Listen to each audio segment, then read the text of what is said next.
Dogecoin to the moon! A mini moon today, but still, hey, that's not too shabby. A nice size gain day for Dogecoin, as we've had multiple big news stories coming out. Take a look at all these. Dogecoin pops as Elon Musk agrees again to buy Twitter. Dogecoin. Elon Musk will proceed with Twitter buyout. Does that mean 0.1 Doge per tweet? Referencing when Elon Musk suggested that you could have to spend 1 Doge per tweet in order to confirm that you are not a bot, or 0.1 Doge. Rather, that would be optional, that you could use as an additional perk for your tweet to get it more engagement, or to be able to access the comment section. Multiple different ways that could be used. So that article is nice. There's more. Take a look at this. Elon Musk to finally acquire Twitter. Will Dogecoin be the official currency of Twitter now? That seems all but inevitable. Even more, Elon Musk revives Twitter buyout, Dogecoin rallies. A lot of articles like this coming out all across the internet. Bitcoin jump stalls around 20k. Bitcoin doing decently this week. Now though, Doge pars post-Musk rally. So Doge continuing to get nice energy across the board right now. As you come to live, you're welcome to take a second to press the like button. 1 like equals 1 new individual coming to live. It actually does work. If you've ever just wondered, Matt says that all the time. I hear him say 1 like, 1 new individual coming to live. Does it actually work though? Is he just saying that to get likes? Is he making it all up? Well, there's one way to find out. Press the like button right now and you shall see 1 new individual will come at the exact second you press that, or a little bit after. But still, it'll happen. That's typically, on average, 1 like equals 1 new person. And it's not an exact math. It's not an exact science. It's just approximately true. If you don't believe me, try it. You'll see. And it'll bring a new individual in by recommending multiple additional people the video. It's kind of crazy how easily it is to get a large stream just by having people press like. You would think it would be difficult, but no, YouTube makes it really easy. Elon Musk, though, what has he said about this? What's the latest from the man's mouth himself? On Twitter, ironically. Elon Musk has said buying Twitter is an accelerant to creating X, the everything app. Then he also said Twitter probably accelerates X by 3 to 5 years, but I could be wrong. I think it would have been easier just to start X from scratch. So all of this is very, very, very hard to pin down exactly what his plan here is, because obviously Twitter is its own thing. How is he going to incorporate Twitter into X? But I do think Elon Musk has genuinely good plans to create an app that could change the entire way we interact with our social interfaces. Talk about Amazon. Talk about all of these companies. Let me go ahead and show you a cool poster here from It's All Risky.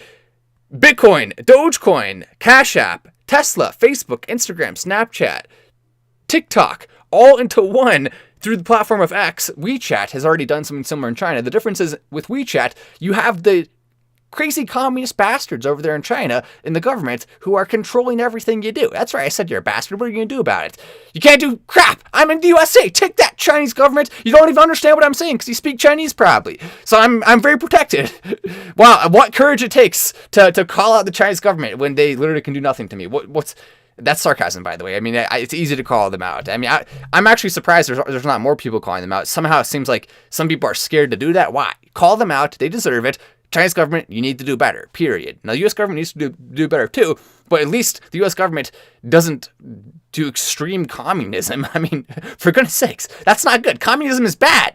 Come on, China, stop it. Why are you doing that? I mean, it seems like a lot of people are scared to say that. I don't know why. What actually takes courage, though, for real, is if you're in China, you have the ability to have consequences against you, and you still choose to speak up against it, but not a lot of people willing to do that when the Chinese government is putting point systems in place, basically taking away every single freedom, locking people up in cities for years because of the vid going around. And I get it, the vid is bad, but at the end of the day, locking people up inside their own apartment buildings is just taking away every single ounce of life that people have in the first place. So what's the difference in some ways? I mean, I get it's still way worse to actually lose your life than to be locked in a place, but at the same time, it still is extremely close to the worst possible case scenario to have your entire freedom taken away from you. And so that's why I just think it's ridiculous what's happening in China, and hopefully that will stop. But let's go ahead and talk about a couple of things Elon Musk and Twitter can do for Dogecoin. This coming in from Doge Designer. Hey Elon Musk, here are some suggestions on how Dogecoin can add much utility to Twitter and its content creators. Tipping on profiles, +1 Doge button on every post, send Doge messages, Doge tipping in spaces, used to earn Doge in advertising. With Elon Musk creating an app that does everything, Amazon, Twitter, Instagram, Facebook, marketplaces of other sorts, all of that rolled into one. Different applications that allows you to make dinner reservations and things like that. Applications that will basically make your life more seamless and simple, but also with the free speech implementation, without the communist censorship, at least for now, while Elon Musk is alive. What happens to the company after he's gone? Well, hopefully he'll set it up in a way to where it continues to be a bastion of free speech and freedom. I happen to like that a lot. I know I get it. A lot of people who say, oh, I'm free speech, I like this, it's because you're conservative, right? You want to be able to say your conservative ideas. For me, it really isn't about that. I'm not super interested in politics. I like to talk about politics when it comes to things that actually affect our lives. I'll call it liberals, I'll call it Republicans when they do bad things.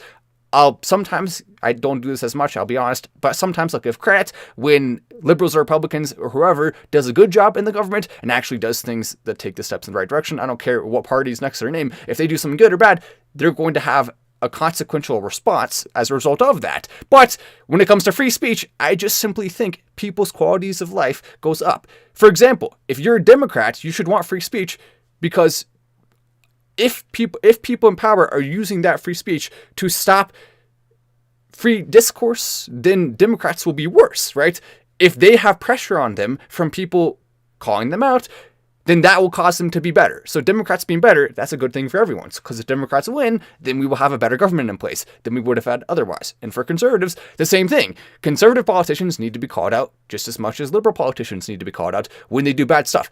An ideal situation, this used to be more true, would be that we would have a Democrat party that's pretty dang good, a Republican party that's pretty dang good, and so no matter who wins, we're going to end up having a mostly good government.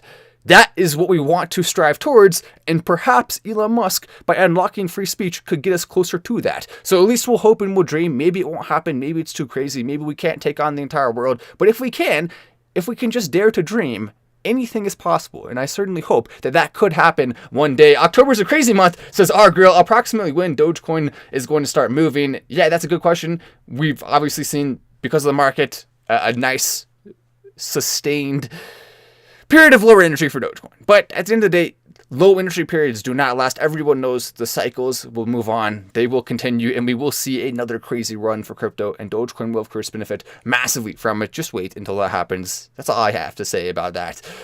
Bro, using the earned Doge in advertising is awesome. And isn't that a good idea? There's so many different ways this can be implemented. Elon Musk can make Twitter a more profitable company. He can make it a better company. He can make it a place that people will enjoy being more.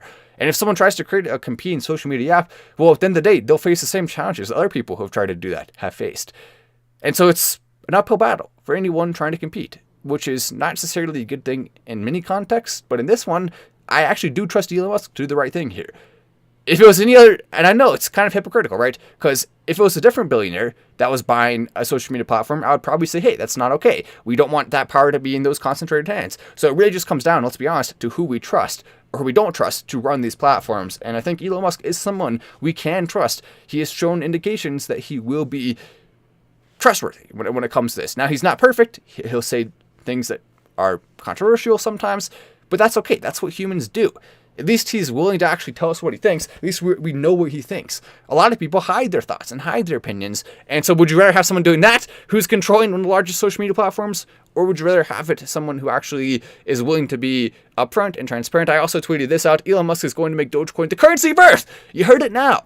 That getting a lot of likes. One of the top comments under Elon Musk's post, Michael Saylor also has one of the top comments. If you eliminate the bots, the humans will thank you. Good point there, Michael Saylor. Elon Musk buying Twitter, bullish for Dogecoin, coming in from Dogecoin Ride. Then Lex Friedman said, I'm really happy to see you buying Twitter, and emphasizing the importance of great engineering. There are a lot of improvements that can make this platform better at helping humanity flourish. A culture of information and excellence and engineering is essential for that. So there we go. Lex Friedman coming in with that. One app to rule them all from It's All Risky. Once again, that was a great post coming in from It's All Risky. Elon Musk also saying, in response, so there's some other controversy on Twitter. Elon Musk basically trying to propose peace between Russia and Ukraine, but he did it in a way that some people found to be very controversial. Personally, I think Elon Musk is doing the best he can. He's trying. He wants peace, and I get it. We don't want to have the worst case scenario happen, which is an all-out conflict across the globe, and steps do need to be taken to stop that. Sacrifices do need to be made, but at the same time, there's so many different angles to look at this. That's why it's so controversial. Literally, any opinion you have on it, most people are going to disagree with you, which is kind of crazy. There's very few issues this polarizing.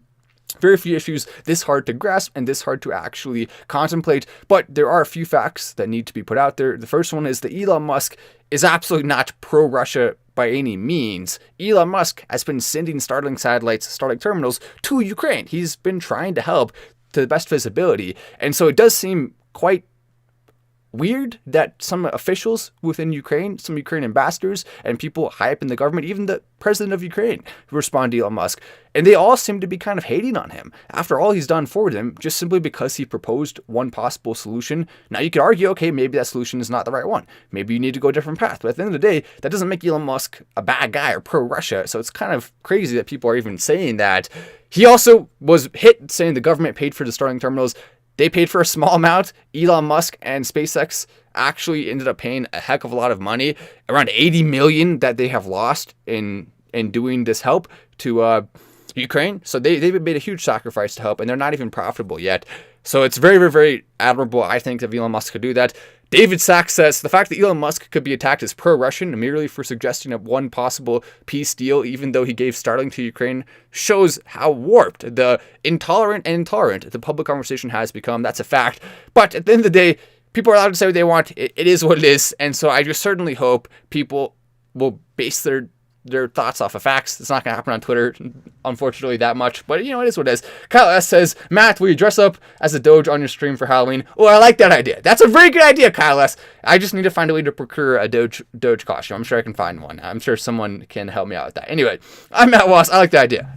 This is Final Stand, and I'll see you on the next video.